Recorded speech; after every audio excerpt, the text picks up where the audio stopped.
श्री शिवाय नमस्तुभ्यम। हर हर महादेव। पंडित प्रदीप जी मिश्रा द्वारा श्री शिव महापुराण कथा मेरठ उत्तर प्रदेश में शुरू हो गई है। ये 7 दिवसीय शिव महापुराण कथा है जो 15 दिसंबर से लेकर 21 दिसंबर 2024 तक चलेगी। कथा आस्था टीवी और यूट्यूब चैनल के माध्यम से लाइव देखी जा सकती है। कथा का समय है दोपहर को 1 बजे से लेकर शाम को 4 बजे तक। कथा में गुरुजी ने बिल्कुल नए उपाय की जानकारी दी जिसे आप कभी भी किसी भी दिन कर सकते हैं। और साथ ही साथ एक और उपाय के बारे में जानेंगे जो आप सोमवार के दिन कर सकते हैं प्रदोष काल के समय, जो कि आज शाम को आपको प्रदोष काल में करना है तुमरुका जी के नाम से। यदि आपका कोई कार्य अटक रहा है तो उपाय कैसे करना है, कब करना है, इसके लिए वीडियो को पूरा देखें ताकि कोई भी उपयोगी जानकारी आपसे ना छूटे। 15 दिसंबर 2024 पहले दिन की कथा पूर्ण हो चुकी है। कथा में गुरुजी ने कुल मिलाकर 10 उपाय पत्र और उपयोगी जानकारियाँ दी है। सभी की जानकारी आपको इस वीडियो के माध्यम से प्राप्त होगी। यदि किसी कारणवश आप आज की कथा नहीं सुन पाए हो तो पूरी कथा का रसतत्व आपको एक छोटे से वीडियो के माध्यम से प्राप्त होगा। पहले दिन की कथा पूर्ण हो चुकी है। आइए शुरू करते हैं।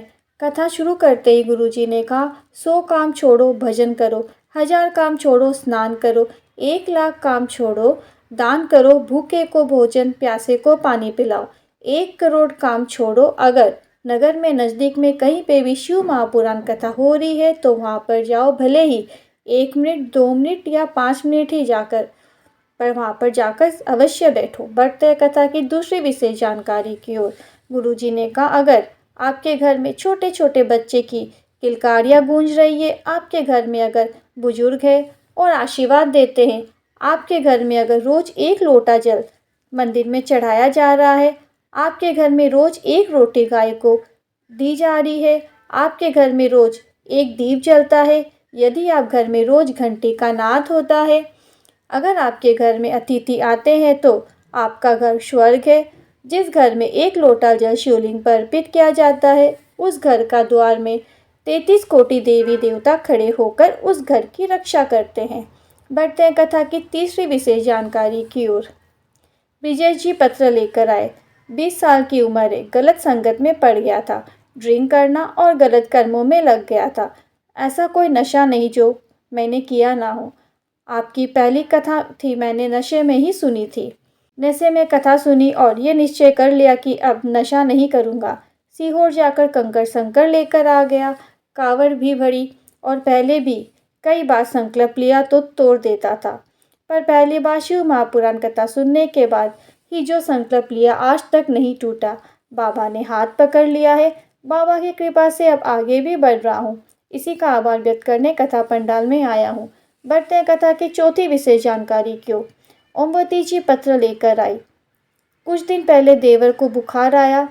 डॉक्टर ने पेट में दर्द होने पर जांच की और ट्यूमर बता दिया। इसके बाद और जांच हुई तो लीवर में कैंसर बता दिया और इसके बाद डॉक्टर ने एक पीस निकालकर बॉम्बे भेजा और जांच की रिपोर्ट आएगी। उसके बाद हमने शिवलिंग पर जल चढ़ाना शुरू किया, बेलपत्र चढ़ाना शुरू किया। जल और बेलपत्र को आचमन करवा देते। बाबा से निवेदन किया कि बड़ी बीमारी ना निकले। इसके बाद जहां डॉक्टर ने कैंसर बता दिया था, बॉम्बे की रिपोर्ट में कैंसर नहीं आया है। इसी का आभार व्यक्त करने कथा पंडाल में आए हैं। बढ़ते हैं कथा की 5वीं विशेष जानकारी की ओर। गुरुजी ने कहा, वर्तमान भारत सरकार को आभार व्यक्त करना चाहूँगा। पूरे भारत में अयोध्या से लंका तक रामपथ गमन बना है और उसमें आपको राम भगवान से ज़्यादा भोलेनाथ के मंदिर देखने को मिलेंगे। और ऐसा इसीलिए है क्योंकि राम जी प्रतिदिन पार्वती शिवलिंग का निर्माण करके पूजन अर्चन करते थे और वही मंदिर है जो पूरे राम पथ गमन में आपको देखने को मिलेंगे। बढ़ते हैं कथा की 6ठी विशेष जानकारी की ओर। माया देवी जी पत्र लेकर आई। मुझे सांस लेने में दिक्कत हुई। जांच हुई तो पता चला कि फेफड़े में गांठ हो गई है। गांठ की जांच हुई तो डॉक्टर ने 3rd स्टेज का फेफड़े का कैंसर बता दिया। किसी के कहने पर मंदिर जाना शुरू किया, जल का आचमन करना शुरू किया। रुद्राक्ष महोत्सव की कथा सुनने सीहोर गई। कंकर संकर का पूजन करके अर्चन करके आ गई। रुद्राक्ष जल का आचमन करती और कुछ समय बाद जांच कराई तो डॉक्टर भी हैरान थे। उन्होंने कहा, पता नहीं कैसे आपके शरीर में कैंसर की गांठ ही नहीं है। इसी का आभार व्यक्त करने कथा पंडाल में आई हूँ। बढ़ते हैं कथा की 7वीं विशेष जानकारी की ओर। सुप्रीमा वर्मा जी पत्र लेकर आई। मेरी शादी को कई वर्ष हो गए, संतान सुख नहीं था। सब डॉक्टर को भी दिखाया पर कहीं से भी लाभ प्राप्त नहीं हुआ। शिव पुराण कथा सुनना शुरू किया, सफ़ेद आंकड़े की जड़ का प्रयोग किया और शिवरात्रि के दिन कन्या का जन्म हुआ है। इसी का आभार व्यक्त करने कथा पंडाल में आई हूँ।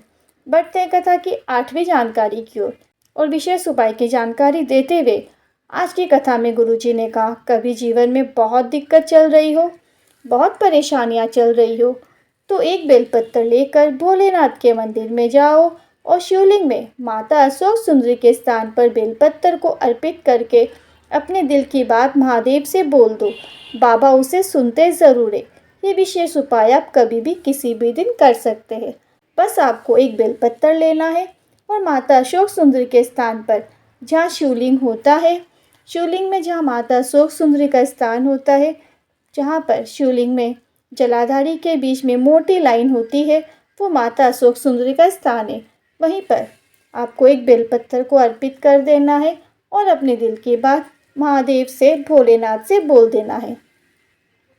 ऐसा करने से आपकी जो भी दिल की बात है महादेव अवश्य उसे पूर्ण करते हैं। बढ़ते हैं कथा की 9वीं विशेष जानकारी की ओर। गुरुजी ने अगली शिव महापुराण कथा की जानकारी दी। 24 दिसंबर से 30 दिसंबर तक रायपुर में रहेगी और इसके बाद गुरुजी की अगली शिव महापुराण कथा जनवरी महीने की 2025 के नए वर्ष की पहली शिव महापुराण कथा 4 जनवरी से 10 जनवरी तक छुड़िया हाले कोशा राजनंदन गांव में रहेगी। इसके बाद अगली शिव महापुराण कथा 16 जनवरी से 22 जनवरी तक सूरत गुजरात में रहेगी। इसके बाद अगली शिव महापुराण कथा 1 फरवरी से लेकर 7 फरवरी तक साकन छत्तीसगढ़ में रहेगी। इसके बाद अगली शिव महापुराण कथा 10 फरवरी से 16 फरवरी तक कुंभ का मेला प्रयागराज में रहेगी। 17 फरवरी से 23 फरवरी तक शिव महापुराण कथा तारा बाबा की कुटिया सिरसा में रहेगी और इसके बाद अगली शिव महापुराण कथा 25 फरवरी से 3 मार्च रुद्राक्ष महोत्सव रहेगा, जो कि सीहोर कुबरेश्वर धाम में होगी। इस धरा में रुद्राक्ष के अवसर रहेंगे, जहां पर रुद्राक्ष को आमंत्रित किया जाएगा और इस कथा में महाशिवरात्रि भी पड़ेगी और साथ ही फुलेरा दूज का अवसर भी देखने को मिलेगा।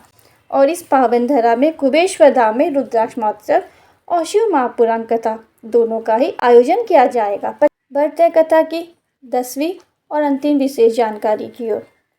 सोमवार के दिन प्रदोष काल में, आज शाम को प्रदोष काल के समय आपका यदि कोई कार्य अटक रहा है तो आपको शिवालय या शिव मंदिर में जाना है। शिव मंदिर की चौखट पर आपको एक दीपक प्रज्वलित करना है। आपको दीप प्रज्वलित शिव मंदिर की चौखट पर एक लंबी बत्ती का दीपक तुमरुका जी के नाम से अर्पित करना है और उसमें थोड़ी सी काली तिल्ली डाल देना है और आपका जो कार्य अटक रहा है उसका बोलकर ऐसा आप 3 से 4 सोमवार लगातार करें। आपका जो कार्य अटक रहा है वो कार्य नहीं अटकेगा, वो पूर्ण हो जाएगा। यदि आज के उपायों से जुड़े आपके मन में कोई क्वेश्चन है, कोई क्वेरी है तो आप कमेंट बॉक्स के ज़रिए पूछ सकते हैं। आशा करती हूँ, उम्मीद करती हूँ वीडियो पसंद आया होगा और अधिक जानकारी के लिए चैनल को लाइक, शेयर और सब्सक्राइब करें। श्री शिवाय नमस्तुभ्यम। हर हर महादेव।